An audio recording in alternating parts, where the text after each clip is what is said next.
Welcome to this explainer on mastering business resilience. We live in a world right now that just feels incredibly volatile, doesn't it? It's like we literally cannot catch a break. So today, we're going to unpack exactly how to navigate all this chaos. And we'll be using some surprisingly ancient and entirely natural frameworks to do it. Let's get into it. We're actually going to kick things off with some ancient wisdom from the Greek philosopher Heraclitus. He said there is nothing permanent except change. Now, he dropped that truth bomb over 2,000 years ago, but man, it perfectly captures our modern reality. Change isn't a bug in the system, it is the system. But the speed and scale of the change we're seeing today, that's what's radically different. I want you to think about this deeply for a second. Since 2020, how many overlapping global shocks have hit your organization? Seriously, just try to count them up in your head right now. It's probably way more than a few, right? Look, if you're feeling completely exhausted by the sheer volume of it all, I promise you, you are not alone. Here is our roadmap for today. First, welcome to the permacrisis. Second, the cost of chaos.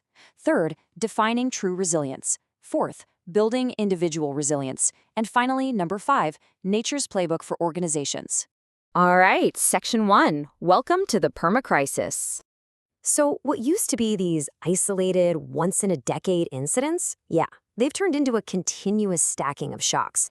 I mean, think about it. We went from a global pandemic and extreme weather events in 2020 straight into massive supply chain gridlocks in 2021. Then 2022 hit us with war, energy volatility, and major interest rate shocks. By 2023, the AI disruption was in full swing, which led us right into the shifting trade tariffs and escalating geopolitical conflicts moving into 2026. It's absolutely relentless. The harsh reality here is that business no longer operates between crises. We operate within a continuous, overlapping perma-crisis. The shocks are quite literally always on, and they are always stacking. By the time you resolve one issue, 3 more have already compounded right on top of it. Which brings us to section 2, the cost of chaos. Notice how the human element of a crisis sits right alongside the business element. On one side, we've got severe emotional strain. We're talking anxiety, burnout, frustration, and just this general sense of helplessness.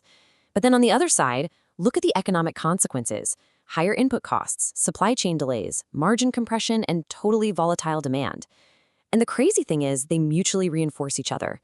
Burned-out employees simply cannot innovate their way out of a cash flow crisis, which naturally just leads to more panic, more restructuring, and, you guessed it, even more anxiety. It's a classic doom loop. Let's move to section 3, defining true resilience. To actually break out of that doom loop we just talked about, we have to find ways to not just endure the chaos, but to actually grow through the adversity. Just taking a beating, that's not resilience. True resilience is about taking root in highly volatile conditions and finding a way to thrive anyway, kind of like a fragile flower stubbornly pushing its way up through the harsh sand. So, if we look at the core definition, true resilience is the ability to recover, adapt, or keep going after massive difficulty, stress, or setbacks. The goal here isn't trying to build thicker walls to avoid the shock entirely, because let's face it, in a perma-crisis, you just can't.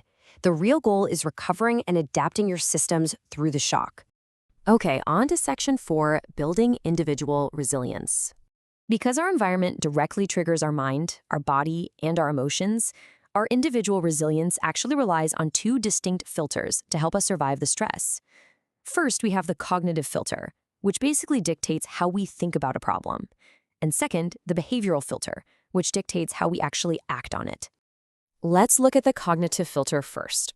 It requires us to completely reframe how we view a stressful event. And this is actually perfectly illustrated by the Chinese concept of Weiji.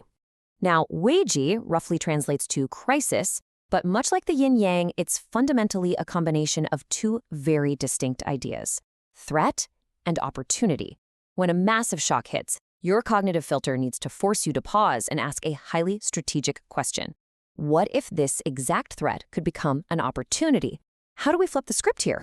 And then comes the behavioral filter. Once you've completely reframed your thinking, how do you actually take action? Well, this filter is deeply rooted in the ancient principles of Stoicism. Think of the Roman Emperor Marcus Aurelius. This is a guy who spent his entire reign dealing with devastating plagues, deep betrayals, and constant war. So he definitely knew a thing or two about leading through a permacrisis. To survive mentally, you have to ruthlessly draw a line. You must separate what you absolutely cannot control and just accept it to save your sanity from the actions you can control, and then invest 100% of your energy right there. Look, you cannot control global tariffs or extreme weather. Don't waste your precious energy being angry at gravity. Focus entirely on the actions that are actually within your power. Which brings us to our final part, Section 5. Nature's Playbook for Organizations. Now let's apply all of this at the macro level. Nature's first principle is diversity over uniformity.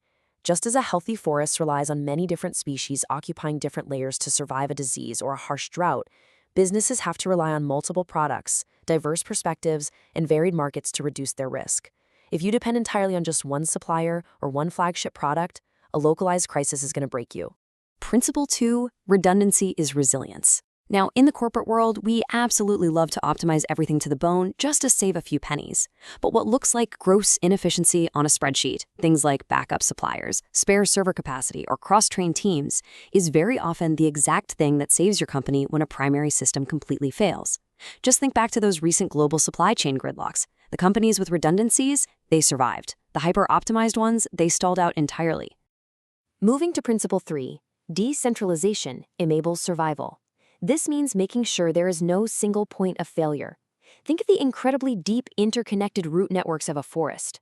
If one empowered team or distributed node in your company suddenly goes offline, the rest of the business system absolutely must be able to continue functioning independently. Principle 4 is adaptation over prediction. Animals in the wild, they don't try to predict the exact day winter is going to arrive, right? They just adapt to the changing temperature. In a permacrisis, you cannot predict the future. But through agile strategy, rapid experimentation, and really fast learning, you can absolutely build a team that is prepared to pivot the exact moment the environment changes. And finally, Principle 5, slowness builds strength.